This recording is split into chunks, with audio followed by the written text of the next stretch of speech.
বাংলার দার্জিলিং খ্যাত বান্দরবনে যেন প্রকৃতির সবটুকু পসরা নিয়ে বসে আছে। দিগন্ত জুড়ে সবুজ পাহাড় আর মেঘের লুকোচুরি যে কাউকে এ রূপ দিয়ে বিমোহিত করে রাখবে। বান্দরবনের চিনবুক রেঞ্জের পর্বতগুলো থেকে পাহাড়ের সারির পাশাপাশি আকাশ পরিষ্কার থাকলে আপনার চোখে পড়বে থানচি বগালে, কেওক্রাডং, ডিম পাহাড় ও সাঙ্গু নদী। বান্দরবন শহর থেকে থানচি পর্যন্ত প্রায় ৭৪ কিলো রাস্তা এবং সে রাস্তাটা চিনবুক রেঞ্জের সবথেকে উঁচু পাহাড়গুলোর ওপর দিয়ে চলে গেছে। কোথাও কোথাও এ রাস্তার উচ্চতা সমুদ্রপৃষ্ঠ থেকে ৩,০০০ ফিট ওপরে। বন্ধুরা, আজকে আমাদের গন্তব্য সেই রাস্তা ধরে থানচি, বাংলাদেশের ভ্রমণ পিপাসুদের কাছে খুবই পরিচিত।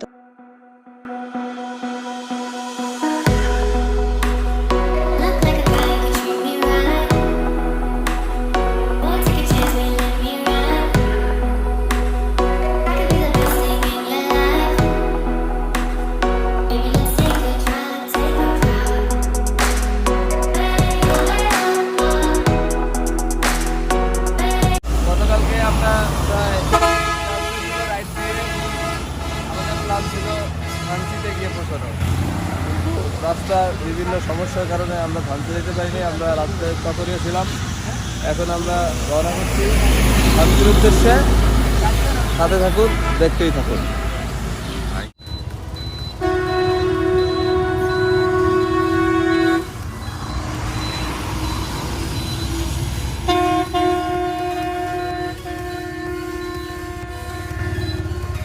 সকাল সকাল আমরা ফুয়েল লোড করব, কারণ কালকে যে ড্রাইভ করছি আমরা তাতে আমাদের মোটামুটি সবার ট্যাঙ্কি খালি। তো আর যে রাস্তা ঢুকবো রাস্তাটা আসলে ফুয়েল পাম্প তো নাই, সো এখান থেকে লোড করে নেব, কারণ মোটামুটি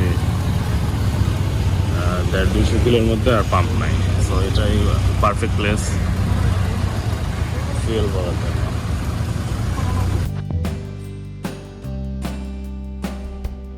বাইকের তেল লোড করা শেষে আমাদের যাত্রা আবার শুরু হলো। আমাদের গন্তব্য এবার বান্দরবনের থানচি। দেখতে দেখতে আমরা চট্টগ্রাম কক্সবাজার হাইওয়ে ছেড়ে আলীকদমের অপরূপ পাহাড়ি রাস্তায় ঢুকে পড়লাম। যতই সামনে যাচ্ছি রাস্তার এবং পাহাড়ের সৌন্দর্য ক্রমেই বেড়ে যাচ্ছে।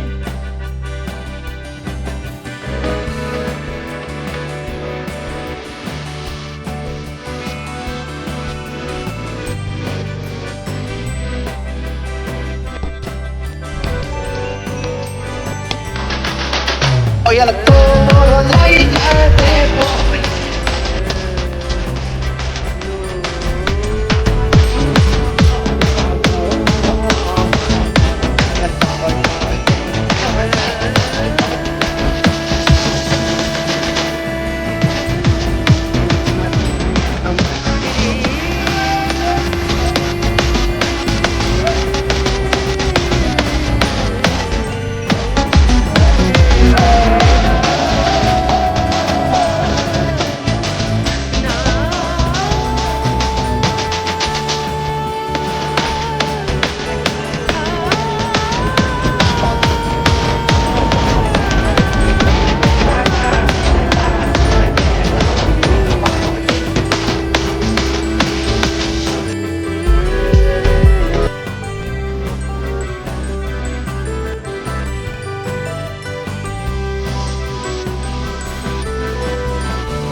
দেখতে দেখতে চলে আসলাম বান্দরবানের সেই ডাবল হ্যান্ড ভিউ পয়েন্টে।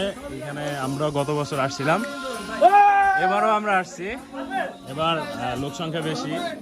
একটা জিনিস আমরা আসার পথে দেখলাম, বৃষ্টি হচ্ছে দূরে ওই যে জায়গায়। সেই একটা এটা আসলে সত্যি এই প্লেসটা বান্দরবানের মধ্যে কেউ এই রাস্তায় ঢুকলে কেউ মিস করে না কখনো। আমরা আগেও আসছি, এবার ওই যে বৃষ্টি হচ্ছে ওই জায়গাটা জাস্ট অস্থির। আর আপনাদের এটা বলে দেয় তাজিং ডংটা কিন্তু এই যে এটা, হ্যাঁ এই যে এই পাহাড়টা যেটা এটা, আর সাপা হাকংটা এই সাইডে। এটা এখন যে মেঘ এবং বৃষ্টি পড়তেছে ঠিক জাস্ট এই জায়গায়।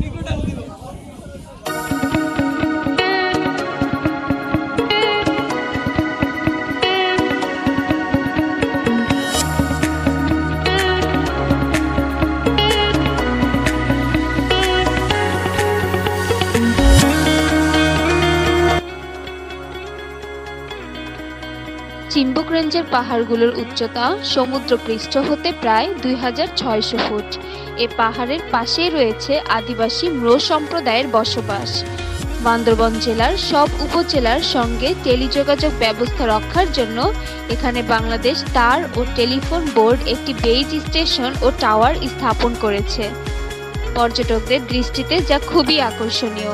এছাড়া পাহাড়ের চূড়া থেকে চারদিকের সবুজ প্রকৃতির সৌন্দর্য প্রকৃতিপ্রেমীদের টেনে আনে সহজেই। পুরো বান্দরবান জেলায় প্রাকৃতিক দৃশ্যে ভরপুর। বান্দরবান থেকে পুরো রাস্তা আঁকাবাঁকা উঁচু নিচু, চারিপাশে সবুজ পাহাড় আর বনরাজি দেখে চোখ জুড়িয়ে যাবে। কোথাও সবুজ, কোথাও কালচে সবুজ, আবার কোথাও কচি সবুজের ছড়াছড়ি। দীর্ঘকায় পাহাড়গুলো যেন মেঘের চাদমড়ি দিয়ে শুয়ে আছে আকাশের কোলে।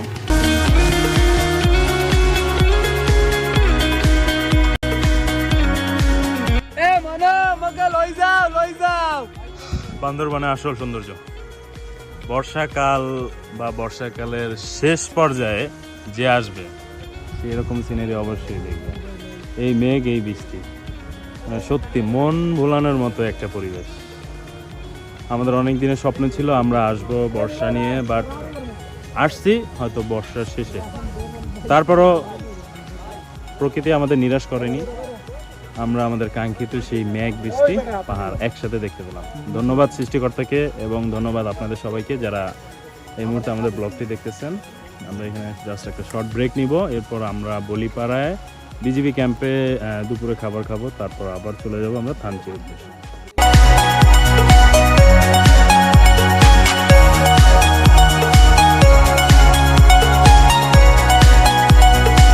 আর বলতে না বলতে বৃষ্টি শুরু।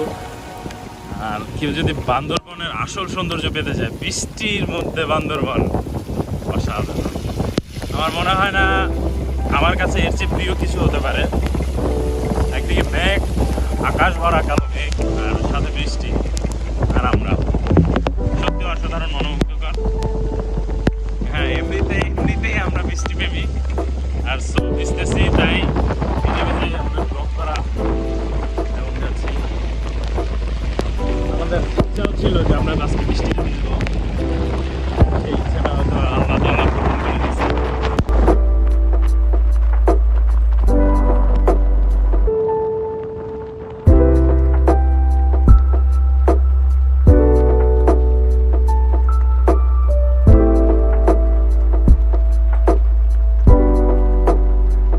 এই রাস্তাটা আসলে একটা জিনিস কিন্তু হবে, এত বৃষ্টি, তারপর তার মধ্যেও ডিস ব্রেক কাজ করতেছে না। আমরা কিন্তু ওই যে ওখান থেকে পানি নিয়ে তারপরে পানি দিতেছি। আমি কিন্তু বোতল নিয়ে এসেছিলাম পানির, হ্যাঁ, এটা থেকে পানি দিছি। এই বিষয়গুলো একটু আসলে এখানে একটু মেনটেন করা তো প্রয়োজন। এই যে দেখুন অবস্থা, কি একটা অবস্থা। প্রত্যেকটা গাড়ি এরকম অবস্থা হবে, কারণ ব্রেক হাইড্রোলিক সমস্যা হবেই। হাইড্রোলিক হিট হয়ে গেলে ব্রেকে কাজ করে না। সামনেরটা কি অবস্থা, ঠান্ডা হয়েছে। খাওয়া দাওয়া শেষে বলিপাড়া থেকে আমরা রওনা দিলাম। আর বান্দরবানের সবচেয়ে মজার বিষয় হলো যখন বৃষ্টি হবে তখন কিন্তু এরকম পাহাড়ের ফুল ঘেঁষে মেঘ অসাধারণ, মেঘের মেলা ভাসতে থাকবে। দেখতে দেখতে আপনি চলে যাবেন কাছে। এখন আমরা মেঘের নিচে, মেঘ আমাদের উপরে, আর কিছুক্ষণ আগে আমরা ছিলাম মেঘের উপরে, মেঘ ছিল নিচে। সব মিলিয়ে একটা অন্যরকম আবহাওয়া, অন্যরকম ফিল পাবেন যদি আপনারা এই রাস্তাটা আসেন।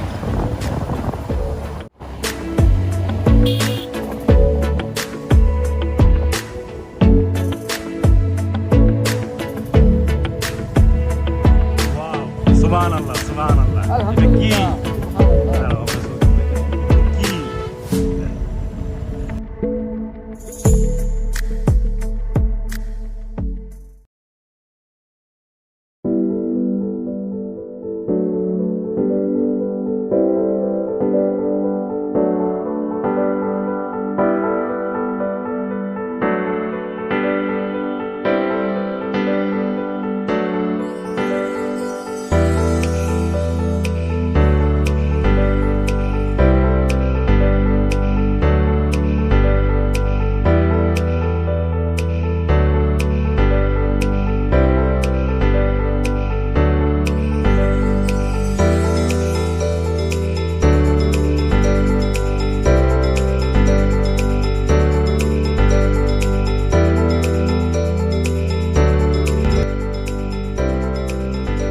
কাঞ্চি বাজার থেকে মোটামুটি 13 কিলোমিটার দূরে আছি। এখানে আসলে মেঘগুলো দেখে আর লোভ সামলাতে পারিনি, আমরা এখানে একটা ড্রোন ফ্লাই করার সিদ্ধান্ত নিয়েছি।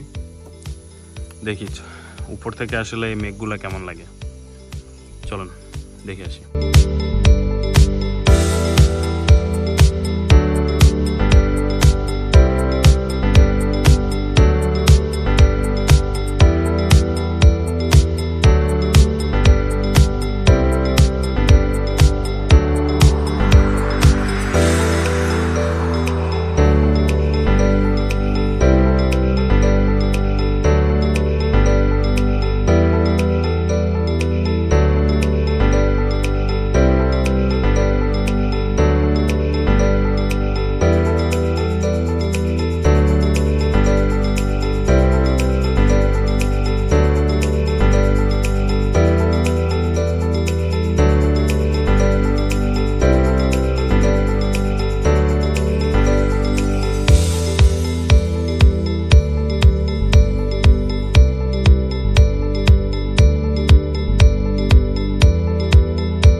দেখতে দেখতে আমরা চলে এসেছি ব্লগের শেষ পর্যায়ে।